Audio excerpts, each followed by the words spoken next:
Alors, on va reprendre Bezrat Hashem. On a dit qu'on était dans le Sha'ar Kilouim, dans la lettre Aleph. On va reprendre avec un mot Ochel, Aleph Vav Chaf Lamed, et plus particulièrement dans un verset qui est dans Shoftim. C'est quoi ce verset? C'est à propos de Shimshon. Dans le chapitre 14, il y a une histoire où Shimshon, il veut pas dire qu'il est très fort, et à un moment, il prend un lion et il va égorger ce lion à main nue, comme c'est marqué dans la Torah, et comme si c'était un chevreau, et il repasse la semaine quelques jours plus tard, et il trouve que dans la carcasse de ce lion, il y a eu des abeilles qui ont fait leur nid, et ces abeilles, elles ont fait du miel. Et donc il prend le miel et il le mange, et il va l'amener à ses parents, c'est toute l'histoire là-bas du chapitre 14, et il se retrouve au festin de ces 7 jours de mariage, parce qu'il a épousé une femme de Philistine qui s'est convertie, et il leur pose là-bas une devinette. En fin de compte, c'est une stratégie, bon, faut voir là-bas, et il leur dit, est-ce que vous savez, mais à Ochel Yatsama Hal, il leur dit, j'ai une devinette à vous poser, est-ce que vous savez comment est-ce que du fort est sorti le doux? Donc il leur parle du lion, à savoir que de la force du lion est sortie la douceur du miel, ou mais à Ochel Yatsama Hal, et de celui qui mange est sortie la nourriture. Ou plutôt, où du manger est sortie la nourriture. C'est ça le verset, mais à Ochel Yatsa Mahal. Et ce verset, il est expliqué dans le Zohar, dans Parashat Bereshit, dans le Zohar de Bereshit, dans Parashat Vayechi. Et on le voit, il veut comprendre effectivement, c'est quoi qu'est-ce qu'il y a derrière le sens simple de cette devinette que Shimshon y donne, et ça veut dire quoi? Mais à Ochel Yatsa Mahal. Alors, il y a marqué là-bas que le Ochel, c'est le tzaddik, c'est le juste. C'est-à-dire, c'est celui qui mange, parce que c'est celui qui récupère l'influx, celui qui prend l'influx. Ça manque pas dans le Zohar, on l'a vu dans Char Maoud Anaga, que la notion du juste, le juste, c'est un collecteur, celui qui collecte les choses. Mipnei, donc c'est le juste, Mipnei chez Ochel. Kol Shefa Elion, il mange tout l'influx supérieur. Mais il le mange pourquoi? Pour pouvoir à son tour l'influer à un degré plus bas que lui. Les hashpia, les mata, pour pouvoir l'influer en bas, dans la malchoute.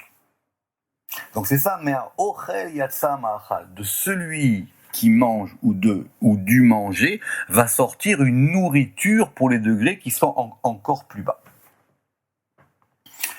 Et comme il est écrit, c'est un autre verset dans Michelet, Tzadik ochel li les sova nafsho, le juste, il mange pour rassasier son âme. Et les sova nafsho, ici nafsho, c'est la malchout. Ou ma'achal ayotse mimeno. Et donc maintenant, cette nourriture qui sort de lui, comme si le juste est à la fois un récolteur et un transformateur. Mimeno, ou un nishpa la tartonim, c'est ça qu'il va influer au degré inférieur, et c'est ça le ma'achal ashrina, et c'est ça la nourriture de la shrina. Ça veut dire que le tzaddik, le juste, c'est celui qui donne à manger à la shrina. Ça manque pas des textes dans le Zohar où on dit que le juste, il est protégé, parce que c'est lui qui est le plus proche de la shrina, que c'est lui qui est en connexion avec elle, et c'est lui par lequel la shrina subsiste. On continue avec un autre verset à propos d'un autre mot et d'un autre verset à propos de Esther, à propos de Omen. Il y a marqué là-bas à propos de Mordechai. Quand on va parler de Mordechai à Yehudi, et on dit là-bas Va'i Omen et Hadassa. Littéralement, c'est lui le percepteur de Hadassa. Et Hadassa étant évidemment un autre nom pour Esther. Ce mot de Omen, évidemment, c'est Amen, et donc il a plusieurs sens. Il a évidemment le sens de quelque chose qui est fiable, qui est certain, quelque chose auquel on peut faire confiance. Par exemple, même quand on dit Omnam, ça veut pas dire toutefois, ça veut dire assurément, c'est sûr. Mais Omen, c'est aussi celui qui fait grandir, qui fait élever, c'est le percepteur, et ça peut être même mettre le nourricier. Donc ça veut dire que là-bas on dit que Mordechai, c'est lui qui est le percepteur, c'est lui qui nourrit, c'est lui qui élève, qui fait grandir Esther qui s'appelle Hadassa. Très bien. Donc, qui est celui... Et Hadassah, c'est Esther, et Esther, c'est la Shrina. Et donc, lui, c'est la même idée qu'on vient voir précédemment, lui, c'est donc le Tzadik, c'est-à-dire le Yesod. Donc, Yesod Nikra Omen, Hachem Shiu Omen et Hadassah, parce que c'est lui qui fait grandir Hadassah, qui est la Shrina. Ou Mashpiala, et il va influer vers elle, Rav Tov, le grand bienfait, qui provient d'où? Qui provient des degrés qui sont au-dessus de lui, le juste un passeur. Mais à Sphirot à Elionot, des Séphirot supérieurs, Asher les Ma'ala Mimeno, qui sont au-dessus de lui. Alors on va faire maintenant un mot intéressant, parce qu'il a, je dirais pas qu'il est polysémique, mais il a des sens qui semblent un peu contraires, on va dire. Alors c'est la racine Aleph Vav Nun, on était Aleph Vav Mem, maintenant on est Aleph Vav Nun. Et c'est un mot, alors, la racine, alors comme on le dit on ou oni, mais on le trouve dans la Torah avec diverses occurrences et avec divers sens qui ne sont pas tous dans le même sens, on va dire. Alors, on, normalement, c'est la vanité, la fausseté, le mensonge, l'iniquité, l'idolâtrie. Et d'ailleurs même, on pourra dire on ou aven. Ça dépend comment est-ce qu'on le ponctue, soit avec un vafrolem, soit on le ponctue avec un kametz et un ségol. Ça peut dire aussi la peine, la douleur, l'affection. Mais il a un deuxième sens qui est celui de la force, de la vigueur, de la richesse et de la fortune. Et donc, c'est un peu embêtant en fonction des versets. Et on a aussi, dans la Torah, et on va voir maintenant, un sens propre, c'est-à-dire comme un nom propre, et c'est le nom d'une ville d'Égypte. À propos de Yitro, qui était Cohen On, qui était le prêtre de On.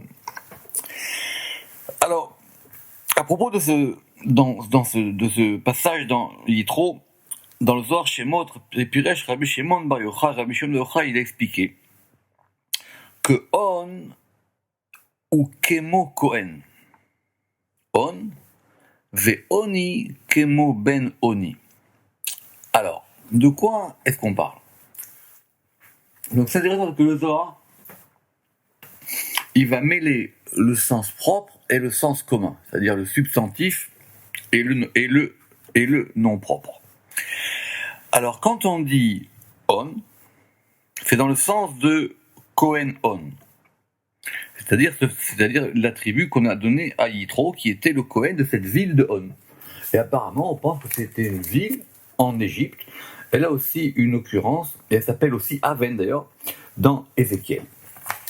Et Ben Oni, c'est quoi? Et on a aussi Ben Oni. Alors Ben Oni, c'est un épisode un peu particulier. C'est la naissance du dernier fils de Rachel. Et dans la Torah, c'est expliqué que le dernier fils de Rachel, dans la parashat Vaishlach, qu'elle est morte en couche. Et la Torah, elle dit, Vaï betset nafsha, et ce fut au moment où son âme est sortie, qui meta, parce qu'elle était morte, va tikra shemo, et elle a appelé cet enfant Ben Oni. Ve'aviv karalo Binyamin. Mais tout de suite, son père, c'est-à-dire Yaakov, il a changé de nom. Il a dit non, on va pas l'appeler Ben Oni, on va l'appeler Binyamin. Très bien. Donc, je reprends, ça veut dire, la pauvre, elle meurt en couche, Rachel, elle a un enfant, elle sait qu'elle va mourir en enfantant, et donc elle a dit, celui-là, je vais l'appeler Ben Oni. Et Yaakov, il dit non, c'est pas bon de l'appeler comme ça, donc on va changer le nom. Il y a un long voir là-dessus qui est expliqué dans le Pardes, dans Shar HaShiarim, si ma mémoire est bonne. Les commentateurs, évidemment, là-bas, ils ont la question de savoir ce que ça veut dire Ben Oni. Alors tout le monde ramène là-bas que, évidemment, c'est pas dans un bon sens. Rashi, il dit que c'est le fils de ma peine. Even Ezra, il dit que c'est le fils de mon deuil. Et chacun, évidemment, va ramener des occurrences dans la Torah à propos de ce Ben Oni. Donc, en tout cas, dans les deux sens, quand elle a dit que Yitro, il était prêtre de homme, et que Rachel, elle a dit que c'était Ben Oni, à Kol Kinou, les Tzadaklipa. Évidemment, ça désigne du côté des écorces, du côté des choses qui sont pas très bonnes. Parce que Yitro, il était Cohen, mais il était prêtre du mauvais côté. Avant qu'évidemment il se convertisse. Et Rachel, c'est pour ça qu'Yaakov a changé son nom, parce que ce nom-là, effectivement, il n'était pas bon pour l'enfant. Donc voilà ce que dit le Zohar. Cohen, on, à propos de Yitro, il y a marqué Cohen, on, Sitra Achara. Il s'agit donc du côté autre. Deiu Setar Semala, qui est le côté gauche. Veda Iu Raza, et c'est ça le secret à propos duquel Rachel a dit, Raza de Amra Rachel, Kachama de Mitat, lorsqu'elle a vu qu'elle allait mourir, comme elle a dit Ben Oni. Donc c'est le Zohar qui dit que On, le nom propre dans Yitro, et Ben Oni à propos du fils de Rachel, c'est le même côté, c'est la même notion. Ou Beginda Oche Yaakov, c'est pour ça que Yaakov, il a changé le nom. Et il a quelque part un peu réprimandé la chose, et il a dit Benyamin. Et il a dit, je vais l'appeler le fils de Yamin. Ça veut dire quoi, Benyamin? C'est une autre question. Rashi dit que Yamin, si c'est au sens de Yamim, il dit c'est le fils de mes jours, c'est-à-dire c'est le fils de ma vieillesse, mais littéralement ça veut dire le fils de la droite. Et donc il a dit, Yaakov, il a dit, je préfère l'appeler Benyamin, le fils de la droite, c'est comme ça que le Zohar l'entend, parce que On c'était du côté gauche, il a dit au contraire, je veux le ramener à droite maintenant. Benyamin, vélo Ben On. Et non pas Ben On, Sitra de Yimina. Et donc il a dit, je préfère qu'il soit du côté droit, Vélo Sitra de Smala, et pas du côté gauche. Vechen, Kol Lashon Aven Kenyan. Et donc de ce Zohar, on voit que maintenant, chaque fois que cette racine-là, Aleph, Vav, Nun, et qui peut se dire aussi Aven, comme par exemple dans le verset de Yov, Kilo Yetse Me'afar Aven, parce que la vanité ne peut pas sortir de la poussière. Vechen kol lashon honna. Et aussi, par exemple, chaque fois qu'on va dire la honna. La honna, c'est quoi? La honna, c'est le fait d'infliger une peine à quelqu'un. Effectivement, c'est du côté gauche. Omna. Mais maintenant, on a un deuxième sens. Comme je l'ai dit tout à l'heure, on a le sens de la force, de la vigueur. Et par exemple, c'est marqué que, à propos de Réhouven était donc le premier fils de Yaakov, et donc pourquoi est-ce qu'il a appelé Réhouven? Parce qu'il a dit Kochi vereshit oni, c'est ma force et c'est le prémisse de ma vigueur, c'est le premier enfant. C'est celui qui a été fait avec la première force de Yaakov. C'est pas qu'on a appelé Reshit Oni. Alors, dans ce sens-là, Yirse Lashon Koach Veu Koach Kadosh.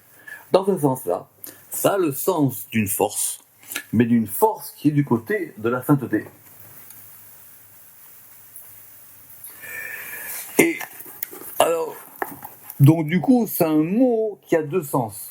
Ça veut dire qu'il peut désigner soit une force du mauvais côté, comme dans le cas de Rachel et dans le cas de Yitro qu'on vient de voir, mais il peut aussi désigner une force du côté de la sainteté. Alors Rama qui va émettre une hypothèse ici, et il dit il est possible que ce mot de Oni, c'est-à-dire Aleph, Vav, Nun, Yud, il résulte de l'unification de Ani, Shu Yichud Ani, Aleph, Nun, Yud, Ani qui désigne la Malchut, ça c'est connu, avec le Vav qui est Tiferet. Et donc, dans ce cas-là, comme il y a une union de la Malchut et de Tiferet, je répète, le Ani de Malchut avec le Vav de Tiferet, alors ce Oni-là, il sera du côté de la Gdusha. Ce que le Ramak ne dit pas, c'est que du coup, peut-être qu'on pourrait entendre, mais c'est pas évident, que quand on a On, Aleph, Vav, Nun, qu'on le prononce On ou Aven, c'est du mauvais côté. Mais quand on rajoute un yud, effectivement, c'est du bon côté. Très bien. Après, on a un mot qu'on va voir maintenant, qui est le mot Ophel. Ophel, c'est un peu connu parce que ça fait un mot qui est poétique qui s'appelle la Afela.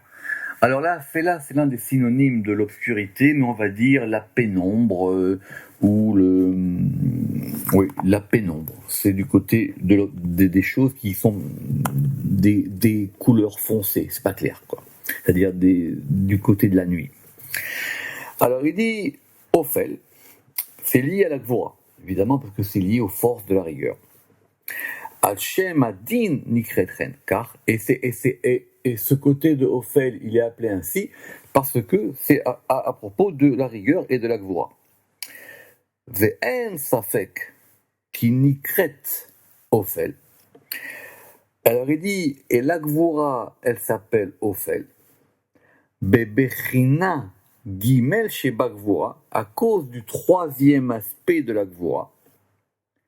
Shei Bechinat Rocher, qui correspond à l'aspect de l'obscurité, comme nous l'avons expliqué dans la porte des couleurs, voir là-bas. Alors, on ne va pas revoir la porte des couleurs, mais dans la porte des couleurs, il y a un principe simple. C'est qu'une séphira, et on revient toujours à la même chose, c'est dynamique. Donc, comme c'est dynamique, en fonction des différentes béchinotes, des différents aspects, des différentes fonctions, des différents dynamismes de la sphira, eh ben, elle change de couleur. Alors, évidemment, elle a un spectre de couleurs, on va parler comme ça, et ce spectre de couleurs va indiquer toutes les actions qu'elle doit avoir. Mais quand on va avoir tel type d'action, alors on aura telle couleur. Donc, on ne peut pas faire de tableau. Mais on peut effectivement essayer de dégager des spectres. Et donc, il y a un aspect de la Gvora, qui est l'aspect, on va dire, le plus fort, le plus dur de la Gvora, où dans ce sens, elle sera considérée comme noire. Et pour ceux qui ont fait là-bas chez Ragvanim, on verra qu'il y a un aspect aussi où elle peut être rouge. Ça dépend de l'action qu'elle va faire. Très bien. On va terminer par un nom qui a priori est un nom commun, mais qui est aussi un nom d'ange, c'est-à-dire Ophen, Aleph, Vav, Pe, Nun. Alors, pourquoi je dis ça ? Parce que certains commentateurs, plus des traducteurs on va dire, et pas forcément les meilleurs, à propos de ce mot quand il apparaît dans Ézéchiel, les Ophanim, alors que c'est précis, que c'est quand même assez clair que ça désigne des anges, alors ils ont traduit par des roues. Alors c'est pas pareil, si c'est un ange, c'est pas une roue. Quand bien même on pourrait penser, d'après ce qui est marqué dans les versets, que ça a une forme circulaire, c'est quand même pas une roue. Mais on a un Ophan Agedola et on a donc le grand Ophan. Pourquoi ?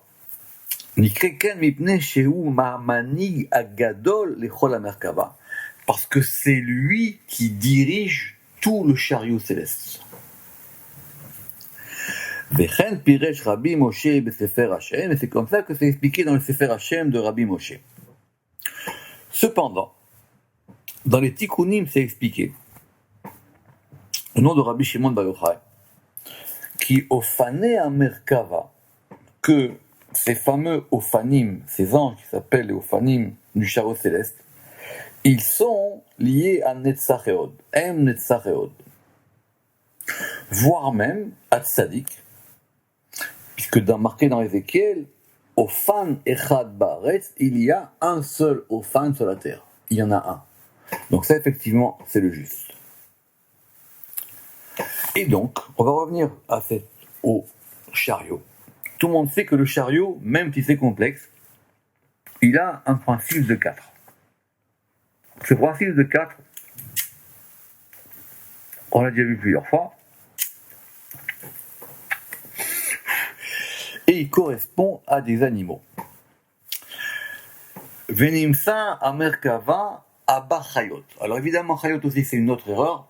Les Chayot, ça peut désigner des animaux, mais dans le sens ici de Ézéchiel, il ne s'agit pas d'animaux, il s'agit de créatures supérieures, et c'est mieux de les traduire les vivantes. C'est comme ça qu'en tout cas on a fait avec M. Seban, avec un V majuscule. Et donc ces 4 Chayot qui sont sur le chariot, l'une des manières de voir. Pourquoi je dis ça? Parce que dans le Ramak, enfin dans le Zohar d'abord, c'est pas toujours de la même manière. Alors on dit d'abord qu'il y a les faces du lion, Pénéarié. Ça j'espère que tout le monde connaît. Les faces du lion, de façon générale, on dit que c'est lié à Guidoula, c'est lié à Chesed. Parce que le lion, c'est Chesed. C'est la force qu'il y a dans la générosité. Après on a un Pénéchor. Après, on a les faces du bœuf. Le bœuf, c'est lié à la Gvoura. Après, on a un Péné Nécher. Après, on a les faces de l'aigle. L'aigle, c'est lié à Tiferet. Ça manque pas d'explication pour comprendre pourquoi Tiferet, c'est lié à l'aigle. Et Malchut, c'est lié à Péné Adam. Et Malchut, c'est lié aux faces de Adam. Donc d'après ça, on a quoi? Donc on a, je répète, on a donc le lion qui est Chesed, le shor, le bœuf qui est Gvora, l'aigle qui est Tiferet, et Adam qui est Malchut. Donc on a donc 4 séphirotes. Veshne Ofanei Merkava, on a les 2 Ofanei Merkava qui sont Netzach et Hod, plus celui qui était cité dans le verset, Ve'ofan echad ba'aretz, et celui qui est seul sur la terre, celui-là c'est Yesod. Parce qu'il est, il y a marqué, Ofen echad ba'aretz, il est dans la terre, et ici c'est comme s'il était sur la terre, Shiu al haaretz, Shi amalchut. Et donc sur la terre qui est elle-même la malchut. Dans le Zohar de Shir HaShirim, il est expliqué là-bas que la Malchut aussi, elle a 3 aspects, elle a 3 visages. En fin de compte, c'est quoi les 3 visages de la Malchut? C'est qu'elle peut regarder dans 3 directions. Et elle va regarder dans la direction des 3 patriarches. Mebitim les Gimel Avot. Et ces 3 Avot, Ve'em Nikraim, et ces 3 Avot, il y en a un qui s'appelle El, c'est-à-dire du côté d'Abraham, un Elohim du côté de Gvora, et un Yud Kevavke du côté de Tiferet. Ou les Matameem, donc c'est pour ça que ces 3 noms liés ensemble, vous calculerez la Gematria si vous voulez en savoir plus sur ces 3 noms ensemble, et ces 3 noms ensemble, ils désignent les trois regards de la Malchut vers les trois côtés. Agave aussi, par exemple, dans les psaumes, quand il y a marqué Sanaï el Harim, je lève mes yeux vers les montagnes. Les montagnes, c'est aussi lié au Avot là-bas, de cette même manière, que ce sont les 3. Quand on regarde les sommets, on regarde les Avot, on regarde les patriarches.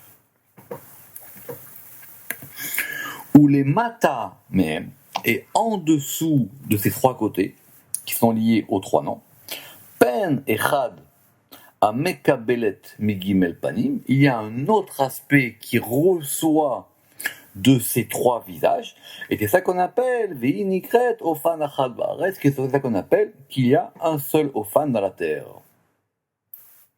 C'est-à-dire, Yirtse, Sheshoalim Alea, Ofan, Kelomar, En Pen Echad, ou Mashivim Ba'aretz. Ah, alors il dit que c'est pas comme, qu'il dit que il faudrait lire le verset d'une manière particulière dans Ézéchiel. C'est-à-dire que c'est ça. Alors il faudrait voir dans le Shir HaShirim, mais dans Shir HaShirim, il coupe le mot en 2. Et il dit c'est O, fan, Aleph, Va, fan. Et c'est comme si on posait une question. Et on pose une question, c'est-à-dire en fan echad. Où est-ce qu'il y a un seul aspect? Et on lui répond Ba'aretz ou Mashivim Ba'aretz. C'est ça, Ofan. Où est-ce qu'il est? C'est quoi son visage? c'est quoi son peine, c'est quoi son aspect? Et on répond, il est dans la terre. Il faudrait voir ça dans Shir Hashirim, le Zohar, pour comprendre cette notion. Mais en tout cas, ici, elle est aussi encore liée à ce degré de Yesod. On verra la prochaine fois la suite, bien qu'on peut encore en faire un autre. On va faire encore un dernier mot qui est Otsar. Alors, Otsar, c'est le trésor. Mais le trésor dans le sens classique. C'est-à-dire, c'est pas le contenant, c'est pas le contenu, c'est le contenant. Je répète, c'est pas le contenu, c'est le contenant. C'est-à-dire, c'est l'endroit où on va mettre les choses. Le trésor. C'est-à-dire un peu comme le contenant des richesses.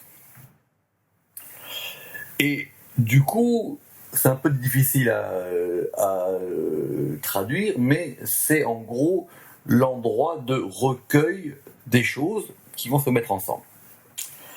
Alors, et cette notion de Otsar, on va la retrouver d'ailleurs dans plusieurs occurrences. Par exemple, on va avoir Otsar Chaim, le trésor des vies. On va savoir comment que c'est traduit en général Otsar. Parce que c'est pas facile. En général, on va donc sortir de cette notion de trésor, parce qu'elle est un peu ambiguë. Oui, parce qu'elle est un peu ambiguë. C'est ça. En général, on fait traduire par le magasin, le grenier, le trésor. C'est ça. C'est le magasin dans le sens où c'est là où on va emmagasiner les choses. Donc il y a le Otsar Chaim, c'est-à-dire le magasin des vies. J'aime pas ce mot de magasin. Et dans d'autres occurrences aussi, et de toute façon générale, pour la même raison, c'est un lieu où sont emmagasinées des choses. Et donc ça pourra être soit dans Bina. Pourquoi dans Bina? Parce que Bina, c'est le lieu où vont s'emmagasiner les vies. Bina ou Otsar les Chaye. Et les vies, elles proviennent d'où? Les vies, elles proviennent de Chorma. Puisqu'effectivement, il y a une différence entre les vies et le lieu où sont emmagasinées les vies. Donc, et c'est connu que la vie, elle est liée à Chorma, parce qu'il y a un verset très clair qui le dit, qui dit Tiv, dans Kohelet, Ve'a Chorma techaye be'alea, et la Chorma, elle fera vivre ses propriétaires. D'ailleurs, même pour ceux qui connaissent, quand on parlera de Bene Chaye Umzone, quand on va dire que les fils, la vie, la vie et la subsistance qui proviennent des trois premières séphirotes, en général la vie elle est liée à Chorma. Mais ça peut être aussi dans Tiferet. Tiferet aussi peut avoir cette notion d'emmagasiner, ou aussi dans Yesod, et aussi dans Malchut. Et on a une autre occurrence où quand on va parler du Otsar HaNeshamot, le magasin des âmes, le lieu où sont emmagasinées les âmes. Ou par exemple, quand on va parler dans la Torah, que Dieu est marqué, et il te donnera des Otsaro Atov, il te donnera de son bon trésor. En général, c'est lié à Bina, parce que Bina, c'est un lieu de réception des choses qui viennent d'en haut. Veirse, Otsar Letov. Alors il dit que ça veut dire quoi, Otsaro Atov? Parce que littéralement, c'est son magasin, le bon. Alors il dit, c'est le Otsar pour le bien. Ou le Otsar qui est appelé bien. Ah oui, quand on te dit Otsaro Atov, est-ce que ça veut dire, c'est toujours le problème de ces smichut en hébreu, et surtout quand on fait de la Kabbalah, que ça a deux sens. Ça a soit un sens de Otsar Latov, c'est-à-dire c'est un emmagasinement qui est pour le bien, ou alors c'est cet emmagasinement lui-même qui est appelé bon. Beyoter Sodek ou Beshne'ein, et le mieux, ça serait de le dire à Otsar Atov. C'est-à-dire de le mettre avec deux, et donc du coup on aurait le magasin, le bon. Chez M et Chalot, les Shne Zecharim, qui sont les palais par rapport à deux aspects masculins, puisque le E il est féminin. Donc comme ce sont des lieux de réception, et donc effectivement ce serait deux et qui correspondraient à deux éléments supérieurs qui sont masculins. On reprendra la suite avec un mot très important qu'on verra la prochaine fois, qui est le mot de lumière. Baruch Adonai Le'olam. Amen ve Amen. Shabbat Shalom à tout le monde.